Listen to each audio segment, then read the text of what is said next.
এরই মধ্যে সবাই জানেন বাংলাদেশের তারকা পেসার মোস্তাফিজুর রহমানকে ছেড়ে দিয়েছে কলকাতা নাইট রাইডার্স।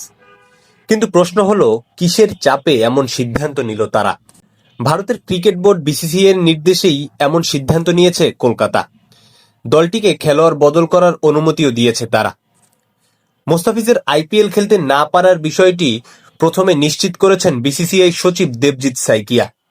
তিনি আজ সকালে বলেছেন, সাম্প্রতিক ঘটনার কারণে বিসিসিআই কেকেআর ফ্র্যাঞ্চাইজিকে তাদের দলে থাকা বাংলাদেশ খেলোয়াড় মোস্তাফিজুর রহমানকে ছেড়ে দেওয়ার নির্দেশ দিয়েছে। বিসিসিআই আরও বলেছে, তারা যদি খেলোয়াড় বদলাতে চায় তাহলে সেটা বিসিসিআই অনুমতি দেবে। কিন্তু সাম্প্রতিক ঘটনাটা কি? তাদের দাবি, বাংলাদেশের সংখ্যালঘু নির্যাতন হচ্ছে।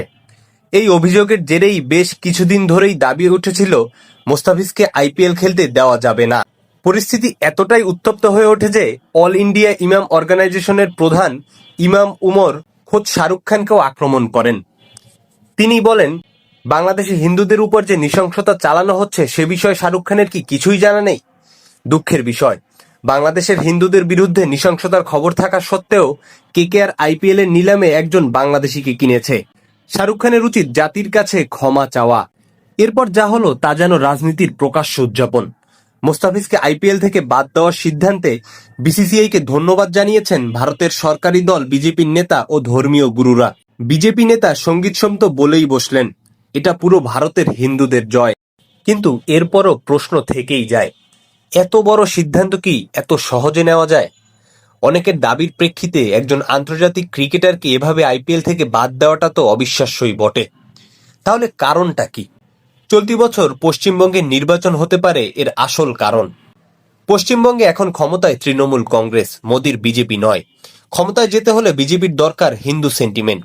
আর বাংলাদেশের সংখ্যালঘু নির্যাতনের গল্প তুলে ধরতে পারলেই তো সেই সেন্টিমেন্ট কাজে লাগানো যায় খুব সহজেই। আসলে হিন্দু ভোটগুলো বিজেপির বাক্সে আনতেই এই পুরো ন্যারেটিভ। আমার ধারণা মোস্তাফিজের ইস্যুটাও তাদেরই তৈরি করা। এরপর আইপিএল থেকে মোস্তাফিজকে বাদ দিয়ে তারা দেখালো বিজেপি হিন্দুদের প্রতি কতটা লয়াল। Bad luck Mustafiz. মজার ব্যাপার কি জানেন? গতকালই দুই দেশের দ্বিপাক্ষিক সিরিজ নিশ্চিত হয়েছে, বাংলাদেশ সূচিও ঘোষণা করেছে। আর আইপিএল এর আগেই তো সেখানে বিশ্বকাপ খেলবে বাংলাদেশ। পুরো বাংলাদেশ দল যেখানে খেলবে সেখানে মোস্তাফিজ খেললে সমস্যাটা কোথায়? এই প্রশ্নের উত্তর বিজেপি ভালো জানে।